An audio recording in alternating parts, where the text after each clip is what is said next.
Para nosotros solo hay un Dios, el Padre. Eso lo dijo Pablo a los Corintios. En más de una ocasión leemos acerca del único Dios de la Biblia. Con respecto al Dios verdadero de la Biblia, este es reconocido como Yod-Heh Vav-Heh. Pero ¿realmente define la escritura a un Dios que existe como tres personas o como una? La primera carta de Pablo a los Corintios contiene el texto fundamental de este debate. Hay varios puntos cruciales presentados en este texto que exigen un debate y para entenderlo hay que considerar el contexto del pasaje. Por consiguiente consideraremos los tres versos dentro del pasaje. 1 Corintios 8:4. Acerca pues de las viandas que son sacrificadas a los ídolos, sabemos que un ídolo no es nada en el mundo y que no hay más que un Dios. Pablo en este versículo expresa que los ídolos son nada. Aunque muchos han identificado diversas formas físicas como dioses, estas no son realmente dioses en absoluto. No hay conocimiento, sabiduría o poder detrás de ellos. Ellos son simplemente nada. No obstante, hay uno que es verdaderamente Dios. Pablo aún no nos dice quién es este Dios, pero si nos mantenemos leyendo llegaremos a darnos cuenta a quién se refiere él. El próximo versículo, 1 Corintios 8:5. Pues aunque hayan algunos que se llamen dioses, ya sea en los cielos o en la tierra. Del mismo modo que hay muchos dioses y muchos señores, en minúscula, ¿no? Existen los llamados dioses y los que son así llamados dioses, siempre en minúscula. Estos últimos son ídolos que se les considera como dioses porque no son realmente nada. Son simple metal, madera o barro. El hecho de que estén en los cielos ha causado mucha confusión a muchos. Estos no son seres reales, sino son ídolos de metal, barro o madera, o pueden ser los astros como el sol, la luna y las estrellas, que para algunos pueblos eran sus verdaderos dioses, o bien los lugares de residencia de sus dioses. Así pues, mientras hay aquellos que son simplemente los así llamados dioses, hay también muchos dioses y muchos señores. No aquellos que son simplemente mencionados como dioses, sino los que fueron verdaderamente algo semejantes, como los ángeles, que son Elohim, y también algunos hombres nombrados como tales por Dios mismo, como en Éxodo 7:1, Salmos 8:5. Los ángeles y los hombres en autoridad son llamados dioses en las Escrituras, como que ejercitan un poder divinamente comisionado bajo Dios. Bueno, vamos con el siguiente versículo, 1 Corintios 8:6. Pero para nosotros solo hay un Dios, el Padre, de quien son todas las cosas, y nosotros para Él, y un Señor, Yeshua, a través de quien son todas las cosas y nosotros por Él. Pablo había manifestado que no hay ningún otro Dios sino uno. Él lo identifica para nosotros. Él no define al único Dios como una Trinidad, lo cual Él pudo fácilmente haber hecho. Más bien, al igual que con el único Dios verdadero, es solo el Padre quien es categorizado como tal. Él es la fuente de toda creación, el originador de todo lo que vemos. Como tal, se dice que es de Él. Esto es traducido de la preposición ae, que literalmente denota que sale de Él. Sin embargo, si el Padre es el único Dios, ¿cómo es que Él no es también el único Señor? Pues Yeshua es el único Señor Mesías. El Padre, en este sentido, no lo es. Decir de otra manera simplemente sería contrario a las identificaciones previstas dentro del texto. Sin embargo, esto es lo que harán los trinitarios. Ellos manifestarán que el Padre es el único Dios, pero también el Hijo y el Espíritu Santo. Asimismo, el Hijo de Dios es el único Señor, Mesías, pero así también el Padre y el Espíritu Santo. No obstante, el texto no dice esto. Un trinitario debe leer su teología en el texto, mientras que nosotros simplemente lo aceptamos por lo que dice. ¿Cómo entonces lo aceptamos? Como nuestro Señor Mesías. Él es nuestro Maestro, nuestro gobernante y nuestro amo en la forma más directa. Somos aún de Dios porque todo lo que es de Cristo es de Dios, Juan 17:10. Pero en algún nivel Dios nos ha dado a Cristo para cumplir su rol en su lugar, porque Yeshua explica en la oración, Juan 17:6, eran tuyos y tú me los diste. Antes de la venida de Cristo, Dios había directamente servido como el Señor de Israel, con la mediación de ángeles. Pero cuando Cristo fungió de agente intermediario, los creyentes se volvieron suyos. El expositor del Testamento griego explica: Él, solo, Señor Yeshua, es mediador como en 1 Timoteo 2:5. Él gobierna directamente sobre la congregación y sin embargo todas las cosas se originan con Dios, como el texto lo define, y vienen a través de Cristo. Es este sentido, ellos eran de Dios cuando Él ejercitó control directo sobre ellos, pero cuando ellos vinieron a ser de Cristo, cualquier orden que viene de Dios pasa por Cristo a la congregación. Yeshua media, y al hacer esto, Él es el que toma el mando directo de nosotros. Como este es el caso, Él es de verdad identificado como nuestro único dueño y nuestro amo. Judas 1:3. Así es que mientras los trinitarios podrían tratar de volcar este simple pasaje diciendo que Dios es también mencionado como Señor, en mayúscula, a tal argumento le falta un fundamento sólido.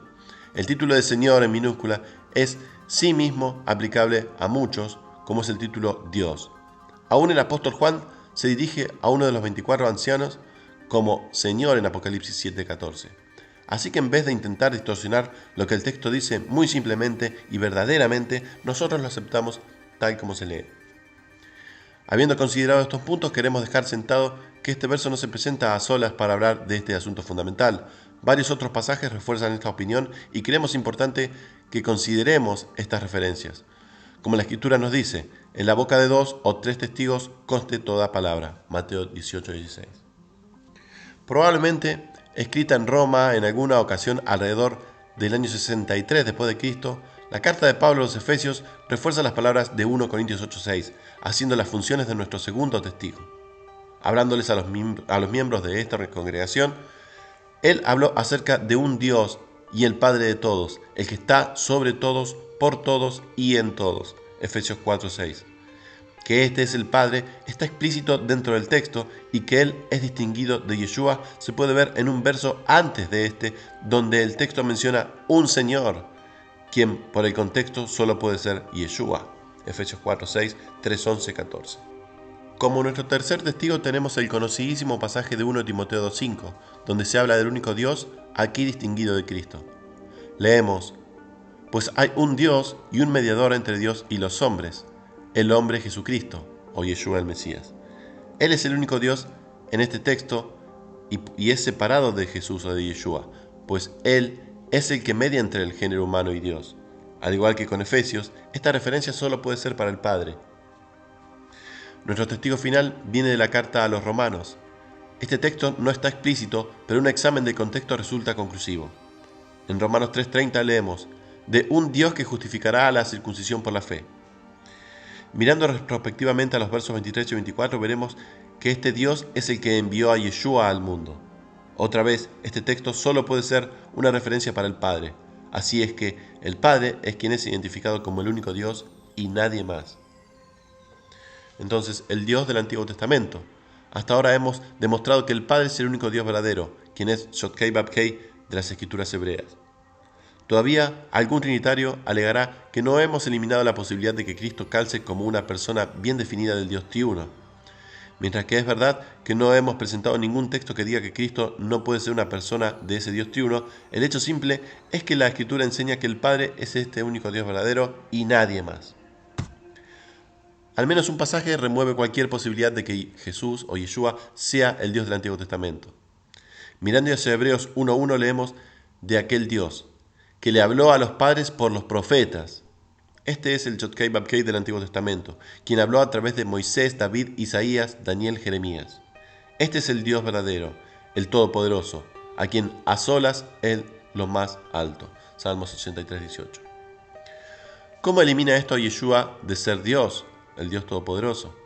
Si nos mantenemos leyendo, aprenderemos que este Dios que les habló a los padres por los profetas, quien es Yod-Kei Vav-Kei, más recientemente nos ha hablado por el Hijo. O sea, nos ha hablado en un Hijo, que es Yeshua. Ninguna distinción más evidente puede ser presentada que esta.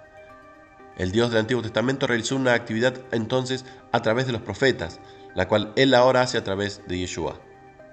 Este texto entonces elimina completamente la posibilidad de que Yeshua sea el Dios de las Escrituras hebreas. Si Yeshua fuera Yod-Kei Vav-Kei, eso querría decir que Yeshua habló por Yeshua, lo cual no tendría ningún sentido en absoluto.